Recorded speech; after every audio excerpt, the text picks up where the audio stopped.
Hello, lore nerds, and welcome to Loregasm Quickie, a little show I want to do in between the big old loregasms. I'm not going to drop any mind-altering, insane, orgasmic lore on you on this one. No, we're just going to have a little fun. We're going to have a little quickie in there. You might not be satisfied. I certainly will be.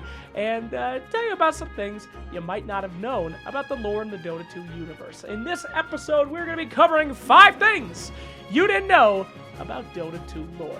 Episode 1. Number 1, did you know that Earthshaker is one of the only heroes who is officially on a side of the Ancients? Alright, Dota 2 lore, it's a little up to interpretation. From artifacts, we learn that the cycle of the War of the Ancients repeats over and over and over again because the Ancients both don't want to lose and be trapped by Arcwarden in their weakened state. It's a long story, but in short, every single Dota 2 game is canon. Small changes to the hero's past will change their fate and put them on different paths, which all end up to that climactic battle of the Ancients that you control as a player in Dota 2. This explains why heroes like Nature's Prophet, who is incredibly Radiant-themed, can actually play on the Dire, and why demons can also play on the Radiant. Shit gets real weird, but there's only one hero, that I know of anyway, that is 100% on one side confirmed. And strangely enough, that's Earthshaker. Now, Dota 2 heroes, those guys get wonky in their histories, but artifact characters like Prelix and Kana, those guys are pretty solid on what side they're on. Prelix is Radiant aligned, and Kana is Dire. Their stories are for another time, but in Earthshaker's lore, in Artifact, he says that Kana turned him to the Dire. It's basically his entire character arc. Let's take a listen. My existence shouldn't be. I was not born of a mother, but from a rock. And yet I was carved by no artisan. No, I willed my consciousness into being. For so long I walked alone, confused. But that all changed when I met Kana. I was rudderless, and she gave me direction. I was ignorant of the ways of man, and she gave me understanding. I was alone in this world, and she gave me companionship. But above all, she gave me a name and a sense of self. Once I called myself Rygor Stonehoof, but she has given me a new name that is far more fitting. Earthshaker. Now this is pretty interesting. No hero really has given an official side before or since this. Now this begs the question, is this canon? Well, yes and no. Is really anything canon in the Dota universe? Not really if you account for artifact lore, but just to show you how not canon this might be, let's take a look at this set released in 2014, which states that Rygor Stonehoof's monolith draws its power from the rays of the sun and the moon, imbuing it with the energy to counter the creeping corruption of dire forces. Forged by Secret Order of Nishai weaponsmiths, it's a formidable armament feared by those who dwell in the shadows. So, yeah, basically Earthshaker's totem is designed to kill dire influence, but he works for Dire. It doesn't really make a lot of sense. In one timeline, he could have been found by Kana, and in another one, he's gifted his totem, but there's a weird thing in all of this. In the Juggernaut Arcana, there is a line said to Phantom Lancer, of all people, about Kana. Check this out. Azrael, you haven't heard any rumors of Kana's return, have you? So, no matter what happens in our timeline, Kana existed in the past. Everybody knows about it. So does that mean that Earthshaker and Kana's relationship has to be canon? I don't know, it's pretty weird. I guess Kana could have existed and not found Earthshaker in some ways, but he was the muscle behind her. He was the one that helped her rise to power and become someone noteworthy, someone that would be remembered. So it kind of makes sense that he has to be Dire if she is anybody. But then again, continuity and canon are real confusing in Dota, so I have no idea. Pretty cool nonetheless. Number 2, did you know that Winter Wyvern is Jakiro's mother? Maybe some of you did, but do you know who his father is? let's get into it. So here's a fun and interesting line from Winter Wyvern when killing Jakiro. I should have crushed you in the nest. Now sure, this could just be a reference to Winter Wyvern being older and being around when Jakiro was born, but yelling out, I should have killed you when you were a baby in a fist fight, that's not really cool. Now, the line really does make it seem like he was in her nest. She was his mother. But who was the father? A few months ago, a fan emailed the guy in charge of Dota 2 lore and just asked him, which is clearly cheating, and yeah, he actually confirmed it. Winter Wyvern is officially Jakiro's mother. But Steve said that he likes the idea of the father being Phoenix. Phoenix? Phoenix is a fucking sun! It's a fiery manifestation of a star! How does a star impregnate a wyvern, Steve? A much easier explanation would be Slyrak. Dragon Knight's lore, short and sweet, was that he was a dragon hunter who hunted the great Slyrak for years until he found him and the dragon was old and frail. He left that dragon to live as he saw no honor in killing it, but Slyrak asked DK to kill him. When DK gets close, he slits his throat and combines their life forces. Now, was that a gift that the Dragon Knight received from the dragon so that he can aid in battle, or did the wise old dragon take over DK's body? Who knows? But check out this line. I knew Slyrak, Dragon Knight. You're no Slyrak. So, Winter Wyvern knew Slyrak enough to say that Dragon Knight isn't really him. There's a past relationship. Also, he was a dragon, which makes the act of baby making a dragon and a wyvern a lot more understandable. When a horse loves a mule, they make a donkey, a new species. When two similar species breed, Wyvern was ice, Slyrak was fire. This all really makes a lot of sense. Unless, of course, you want to go the route where a living sun bones an elderly wyvern, and she not only lives but makes a baby. That's still a dragon, Steve! But who is Jakiro's real father? As of right now, we don't really know. Let's just say it's Pugna. Nah, I'm just kidding, I don't know. But maybe one day soon, we will find out. Number 3, the lore of Ricky Ravenhook. Who the hell is Ricky Ravenhook? Well, this is a weird one. So if you're a Dota Underlords fan, you might have noticed a little guy by the name of Ricky Ravenhook in the patch notes, cracking some jokes and telling you how it goes in a white spire. Random side character? Actually, no.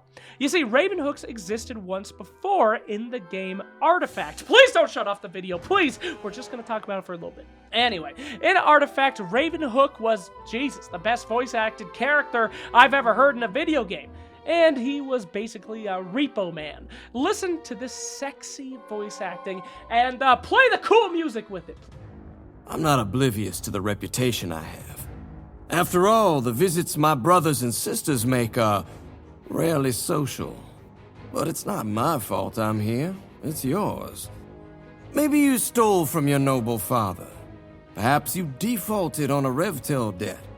Or could it be something as pedestrian as revenge? Ha, who's to say? The whys don't matter, do they?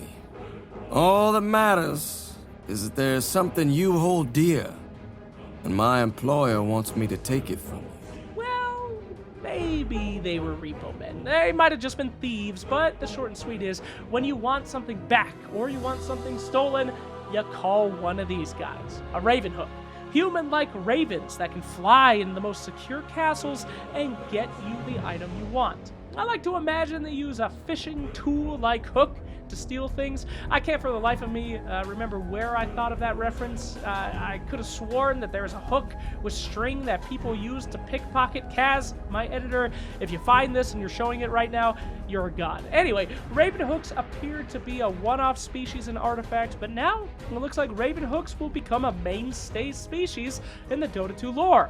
Now, okay, is Ravenhook actually a species, or is it just a family name of these ravens, and Ricky is a son or a brother? I don't really know. But I will guess that the Ravenhooks are not done. Number 4, joining the Ashen Legion. Mars's lore is pretty complicated, and we'll get into that one day. But for today, let's just talk about the Ashen Legion. These guys are the dudes we see in the trailer, and I thought they'd have a pretty big part to play in his lore, but we only really see them in his arena. Here's the description. The long-dead members of the Ashen Legion, assembled from the finest warriors to ever test the might of Mars, still revel in the thrill of combat, gladly beholden to the hand that fell them for as long as he so commands. So in short, if you fight Mars and he's impressed, after he kills you, he has you join his legion of fallen warriors. Your body returns as an ashen version of itself, and you make sure that nobody can run out of the old battle arena. Now, it's not clear if he forces this upon people, as it does say that they gladly do this in their afterlife, and Mars is kind of trying to be a good person these days. But it does say that he keeps them for as long as he commands, so it might not be particularly consensual. Anyway, check this out. When Mars hits your hero in-game with the Spear of Mars and pins them against something, take a look at your character's model. They actually begin to be covered in ash. They are actively becoming one of the members of the Ashen Legion. Almost as if your character is fighting for their lives, fighting for their soul, resisting death and their corruption into the servitude of Mars. That is sick as hell of a detail, and it fits right into Mars's lore. I love it. Okay, last but not least, number 5. Legion Commander is a furry. Well, okay, maybe not a furry, but she does have sex with animals. I'm serious, just stick around. So Legion Commander is the commander of the Legion. The Bronze Legion, in fact, a fighting force of Stonehall. Now, Stonehall is basically Rome in Dota 2. They act pretty much the same. They roll around, they take over cultures, they assimilate them, they make them Romans, they conscript people, they build roads, they defend Rome, they defend Stonehall. It's exactly the same. One of the only societies that I can really think would be successful in a hellish magic and demon-filled landscape as the Dota 2 universe. Anyway, Legion has been looking for love, and she may have found it in Belisano, the leader of the Stonehall elite. The first time we ever heard about Belisano was way back when Pangolier got released. Check out this line. So, Tristan, and what you going to tell me about Belisano? A lesser man would have been jealous. That's pretty cool. Pango wanted some of that Legion booty, but she was already spoken for. In Artifact, we learn even more about Belisano. He is the army's trainer, a master in sword and tactics. He is so skilled that he formed the Legion's Special Forces, the Stonehall Elite, which are the boys you call in when one of your best goes bad. Check out this lore. The Bronze Legion is Stonehall's first line of defense. But sometimes the threats to our great nation don't come from external forces. They come from within. Situations like Rix's betrayal are why Belisano formed the Stonehall Elite. And it will be my privilege to end this rebellion. Not only that, but he directly orders the Stonehall Elite into battle. Belisano said you could use some help, Commander. And people look up to him. As a boy, I dreamed of being a member of the Stonehall Elite, to be trained by Belisano himself in the ways of war. But the sad truth is that I have no gift for combat. I am no soldier, but I am a believer in our emperor, in our country, in our mission. I may not be a swordsman, but I am proud to carry the bull snake into battle. Legion Commander even thinks of him when she is in combat. Wish Belisano could see this. Now, if a badass character like Legion Commander loves Belisano, you better believe that this dude is alpha as hell. Now, after Artifact premiered, we got some amazing comics. We got to see the Emperor of Stonehall. We got to know so much about Legion, the backstory, the world, and we finally got to see the man behind the legend. The great Belisano. Oh my god, that is a goat. Belisano is a satyr. He's a goat man. Legion Commander's fucking a goat. And don't tell me this is a plutonic relationship. You remember the Pangolier line. They boning. Come on, Legion. That's not. Come on, man. You can't be boning a goat. Now I could go into how Belisano kind of looks like Ricky, another satyr, and if you look at the rightful heir set, they almost look exactly the same. But I'm not going to go into that, because we still got to deal with the fact that even if Belisano is part of the Talon dynasty, he's still a goat that wants to make babies with Legion. Have you ever seen goat eyes? Oh my god, Legion. You can't fuck a goat! Anyway, so there you have it. 5 things you might not have known about Dota 2 lore. Did I trick you? Did I get anything that you didn't know? If it's true, leave it in the comments. I want to hear about your opinions on these little lore tidbits. If you already knew everything, keep it to yourself, you goddamn nerd. I don't want to hear about that garbage. We'll see you soon for the next episode, and hopefully we'll see you even sooner for a full-fledged loregasm. Have a good one.